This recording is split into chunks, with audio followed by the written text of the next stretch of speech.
Hey, horse people. Gonna do a, hang on, Mr. T. Oh, I know, you're a good boy. Come here.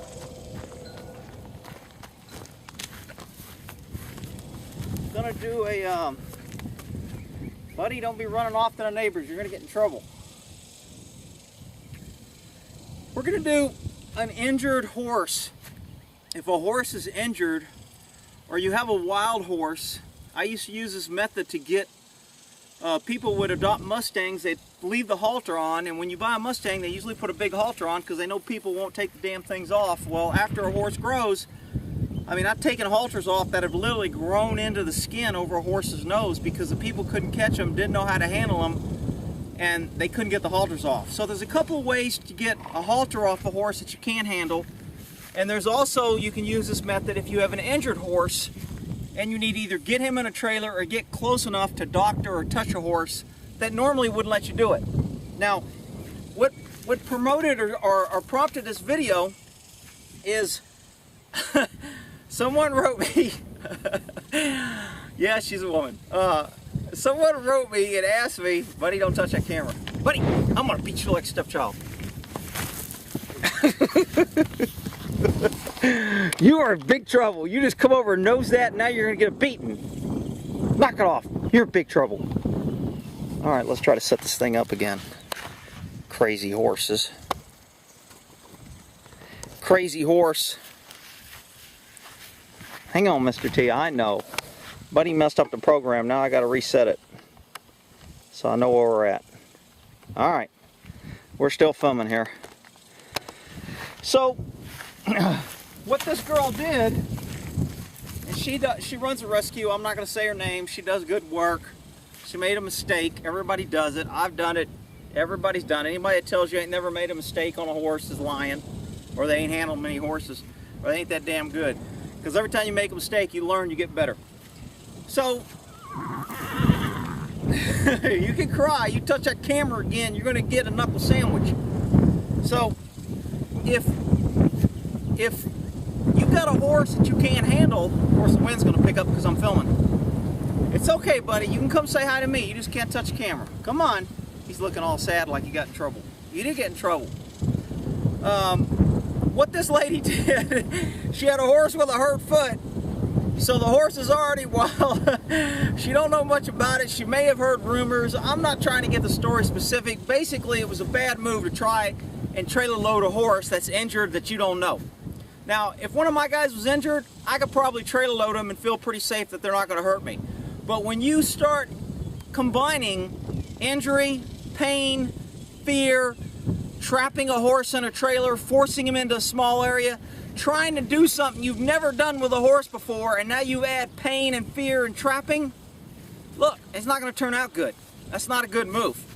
So I'm going to show a little alternative here on how you could use this to either put a horse in a trailer or get a halter off a horse that you can't touch or you can't get close enough to, or doctor a wound on a horse that's too wild that you can't handle.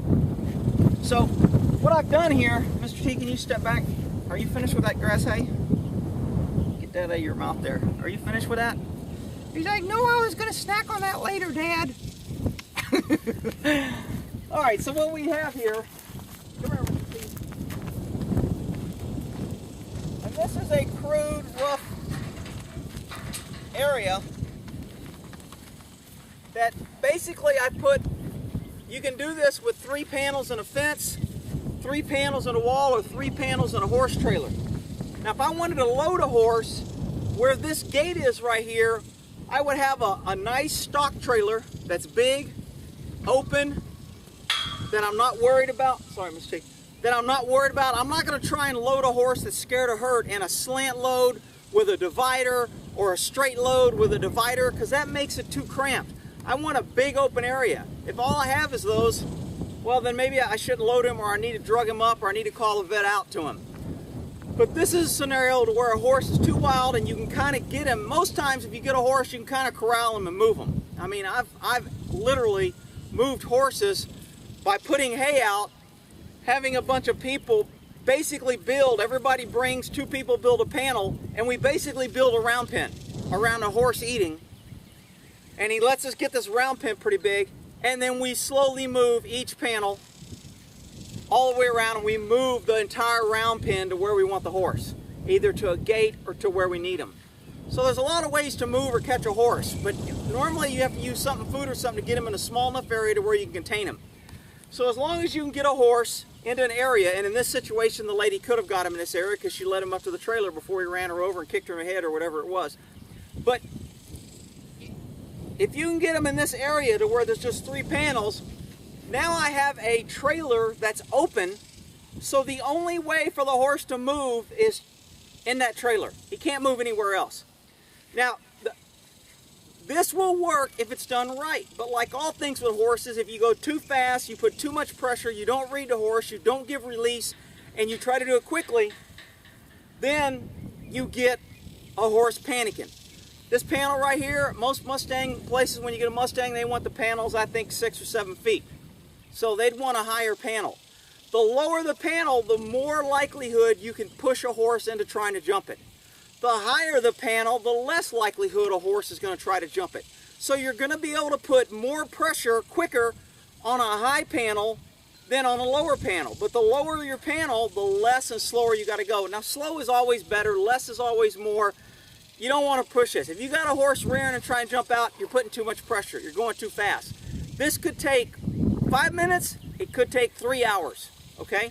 So I'm going to let Mr. T go in here, and then I'm going to show you how I would put pressure on him and move. And basically, I'm going to make this 4 panels smaller. I'm going to use this panel right here, and if there was 2 of us, we would do it. And we would basically move this panel inward. And the first move may be here, second move may be here, second one here, second one here. Now I've got a horse in this small area. I may be able to reach in and do something that I need to do in this area. If I don't, I move the panel here, let the horse move, kind of panic a little bit, move the panel here. Now the horse can't turn around. He's going to be backing up. He's going to have more pressure. I'm going to relax, back away, relax. He's got the small area. Then I may move the panel here to where I get him pinned between this wall right here, or panel, and this other panel, and now I can do what I need to do. So it's kind of a compression type thing. I'm just basically making my area smaller. If this was a trailer, I would do this moving. Pretty soon the horse would feel so trapped he would run in the trailer to escape this small area, and I have him in a trailer without putting a human in there and try to pull. You get in a small area with a trailer, you start pulling and fighting with a horse, you're going to get trampled, kicked, etc. Next thing you know, you're going to have people saying that horse is dangerous, you should put him down, you shouldn't do it, you know, because you try to do something that you shouldn't do. When a horse kicks you, it's your fault, period. No ifs, ands, buts, coconuts, it's over. It's your fault, you did it. Had you not been there, you wouldn't have been kicked, period. So, I'm going to move Mr. T here, and I was going to take the halter off, and it doesn't matter, I'll throw it over his back. And Mr. T ain't got a clue what's going on. He's like, son of a, what the hell? So, I have this panel here. Mr. T's moving freely. I'm going to check and make sure that we're kind of zoomed in so you can see what's kind of going on here. Mr. T's like, what the hell? He's talking at camera. This can't be good. All right, here we go. I'm going to start moving in on Mr. T. Now, when I'm moving in on Mr. T, let me check this camera one more time, make sure you can see me at that front panel. Good. You don't want some dummy moving the panel in like this, because a horse will kick through it. I want to be able to get some distance between me and this panel. If a horse kicks through it or bites, I want to be able to have some distance. So ideally, I would be better to have 2 people here. So, I'm going to unconnect this panel here. And you want to have 2 people also, because if you put too much pressure, a horse gets really panicky. He may try to run this panel over, and the last thing you want to do is drop this or let it fall. So, panel's off. And Mr. T's area is getting smaller. And he's like, dude, what's going on? I'm in a small area. Why are you doing this to me? Now, it's small because that gate is closed. If I had a trailer parked there that was open, he would be evaluating and moving, and I would still give him this release while I'm doing this. Let him figure it out. Let him go, why are you doing this? If it's a wild horse, when it's a wild horse, they'll be running, They may do a drive-by kick when they spin their circles. They're going to be backing up. They may put their butt to the fence. They're going to be doing all kind of shit to get you to stop to do this because they don't want to be trapped. So again, it may take time. Slow is better. I'm moving kind of quick because I know Mr. T. So I just shrunk his area more. Mr. T's like, dude, what are you doing? He can still turn. He just pushed the gate. If I let this gate fall, or there's one person here, then I've ruined the whole thing, and he learns how to get out. Now he'll rush every gate forever. So I do not want this gate falling. So, I mean, if you wanted to, you could back a car or a truck right into this so the gate couldn't come over. And you could have the truck moving back as you're lifting a little bit. To me, that's going to be a lot more pressure. You're going to have a truck backing up, exhaust. I mean, you can pull it in forward, just have it edged, so in case he does try to jump, it goes into the front of a truck with a grill or something. I think that's a lot more pressure. I wouldn't do that with a wild horse. I would do this slowly but surely. I'm going to lose Mr. T's room a little bit more. Now he's kind of trapped to where he can't turn around. So now he's going to want to go forward. He's looking for an escape. He's feeling trapped. This may be a point, if the horse calms down, for me to reach in and pet. Maybe touch a horse. A lot of horses will kick when you touch. Buddy, get out of there. Get! So, damn horse is going to get in front of that camera no matter what I do unless I shoot his ass. You're going to be horse meat. You're in big trouble. So, if I'm in here, this may be a good time if I had a stick. If I want to desensitize a wild horse, I could maybe reach in with a stick and rub and touch him, give him release. I don't want to poke him. I don't want to rub him really aggressively. I want to touch him and then back away. I want to touch him and back away so he learns that I'm not going to hurt him. So this is a way to desensitize a horse that's never been handled or touched. You can do this if a horse is in a trailer. If a horse is in a trailer, climb up there and reach through the window with a stick and brush him. Maybe with something soft and rub it on him. Maybe reach through and touch him. Maybe stand there, give him a carrot, offer him a carrot. When he's in a trailer and he can't move and can't escape that pressure, you can kind of get close to him. If you put too much pressure, he may kick your trailer, put a hoof through there, there's all kind of problems. If the horse fails, it's because you went too fast, period. I don't want somebody trying this, say, Rick, I tried it, and the horse jumped over the fence and broke his leg. You gave bad advice. Well, you're an idiot. All right, if you make the horse jump or panic, you went too fast. Like I said, this could take hours. I could move this a half inch and let this horse run around, panic, get scared, fright, panic, run circles, fart, piss, kick, do all this crap, and move another inch. And let him kick, piss, and do all that, okay? So I'm going to move a little bit quicker here because I want Mr. T to get this done. So now,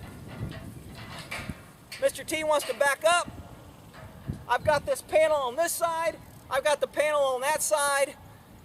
If I can get a horse like this to where he's calm and he's not panicking, I'm not trying to do anything, I could reach down, I could doctor a leg. If I had medicine, I could put medicine on his leg. If I need to check his heart rate, I could get something in here and be able to check his heart rate. If I wanted to get medicine on his back. Once you get a horse into this small of an area, now you can handle, touch.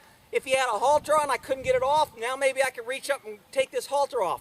Maybe I can get this unsnapped. Maybe I can, help the horse. This is a situation where the horse needs your help. And you've got to kind of put pressure that I normally wouldn't do. But if it's either this or nothing, or getting your head kicked off because you tried to trailer loaded him, I'm going to take this. Okay, getting my head kicked off is the last choice. Some people, they think it's the only choice and they try it. But, me getting my head kicked off. With this, I've got some distance. He can kick through the panel. He can't reach me. If he bites, I have two guys. If I let go, that guy over there is going to hold it. If he lets go, I can hold it. We have enough pressure. So once you get the horse here, a lot of things change. I can desensitize. I can doctor. I can get the halter off. I can maybe even try to get him to give the pressure a little bit, head. I can start working with him a little bit to where I'm not fighting or being scared. Now, if I'm gonna go ahead and lay this on Mr. T. So, poor Mr. T. You're such a good boy. Alright, so I'm gonna move this back out to give Mr. T some release. I know, you're a good boy. I'm gonna give you a little release. So, let me just put one of these panels in here. So now that I have the horse in that situation, let me check the time here. What am I at? 15. So now that I've got that done, I can doctor, touch. There's all kind of things I can do once I do this. Again, take your time. Maybe you want to just set up this 4 panel and let the horse sit in there overnight and feed him.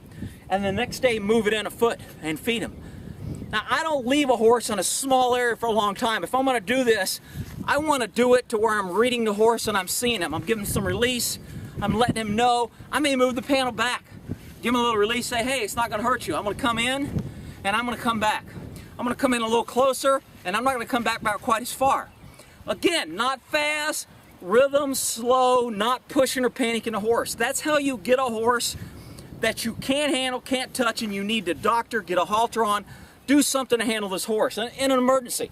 Again, when a horse is hurt, in pain, feeling trapped, and is scared, the likelihood of him reacting, because he goes into his fight or flight mode, he goes into his fear mode, he goes into his reaction mode, he goes into, hey, you're trying to kill me, I'm already hurt, I gotta be more aggressive because I'm hurt, I can't run. So I'm much quicker to go into my fight response because I can't run. My option to run has been taken away. You put him in a small area and now you've taken away his option to run even more. So you have to always be willing to understand pressure release. I'm working with a horse, I'm helping him understand. I'm not doing it to the horse, I'm doing it with him. You can come up here one of those panels, get 5 people and go, God damn, just push the panel in and pin that damn horse and push him against that wall, wire it up, hold him in there, by gosh, he'll learn. You can do that and it may work, but it's not ideal and it's not good. Now, you may have to do that with some horse. If I try this and people are getting kicked and I can't do it and I gotta help the horse, then I may do it. Once I get close, I may be able to get in there to give him a shot, to give him a calming. I have a vet there, give him a shot to calm him down a little bit. I don't like giving shots for that reason, but you know, you may have to do it. So again, if I wanted a trailer load, the same method is I just put a trailer on one side. So my trailer, my open trailer with the door completely out of the way, the panels to the trailer door, that's my back wall.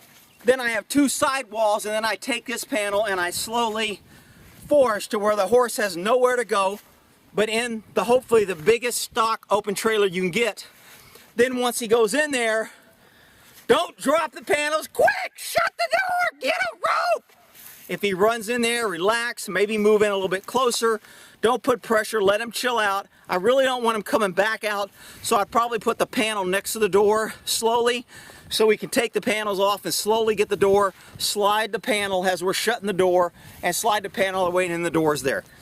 So that's how you would get the horse in a trailer. Of course, Mr. T took a poop. So, doctoring a horse, putting a halter on, for any reason that you have a horse that you can't handle. Now again, if you try this with a little foal, and it's never been handled, and he gets scared and you put too much pressure, it'll try to go through these bars, over them, kick them, do all kind of things. So you don't want to really push a little baby horse too hard that way. If you do, then you're going to end up with a jam, you may hurt the horse. You can hurt a big horse just as well also. If you put too much pressure, hurt the horse, etc. So, I mean, you can do it however you want to do it, but this is a way to get a horse. I don't see it used a lot. I've used it a lot. It seems to work pretty damn good. It's effective. I've gotten halters off horses that are growing in their faces. I've got them in trailers this way to where I could reach in. I don't know if you've ever seen, I've got a stick with a little hook, and they sell them at a lot of these stores, and they look more like a damn circus thing. It's got a point on this end, and it's got a hook here. And it's good for hooking blankets or reaching in a place where a horse is at to where you can, it's an extension of your hand. And I've used that in a trailer when a horse is running around, I want to get that halter off. I would slide that in there and hook that hook right into that halter, and it enabled me to get his head close enough so I could get that buckle, undo the buckle, and then I would just use that hook onto that hook and pull that, and that horse would pull the halter off, rip the skin out of his nose. It hurt him, but I had to get that halter off him. So, you know, different ways to do things. Hopefully that helps. I've talked about this in other videos. I've never really demonstrated or showed it, so when I got that email today about the girl getting kicked in the head or stomped on or ran over or whatever you want to call it.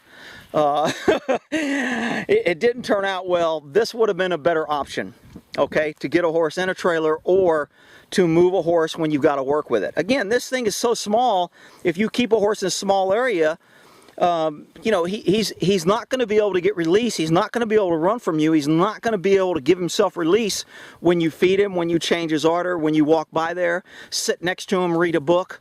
He's going to get used to you being around. He's going to figure out that when you're around, bad things don't happen. So getting horses in small areas are good for a lot of reasons. I don't like keeping them this way all the time, and I definitely don't like keeping a horse that doesn't need this in a small area. But for a situation, for doctoring or loading or doing something like this, I think this is a good way to do it. It's a good way to get a horse used to people. It's a good training asset. Again, you've got to be able to get them in a small area. And if you get them in a big area, to get them in a small area is normally either food or pressure. Use a couple golf carts, a couple people on horses, a couple people in four wheels, whatever you got to do to get the horse to where you want him to go. Mr. T's relaxing, got his little back leg there. He's like, shit, I'm in this damn cage. I don't know why. I might as well.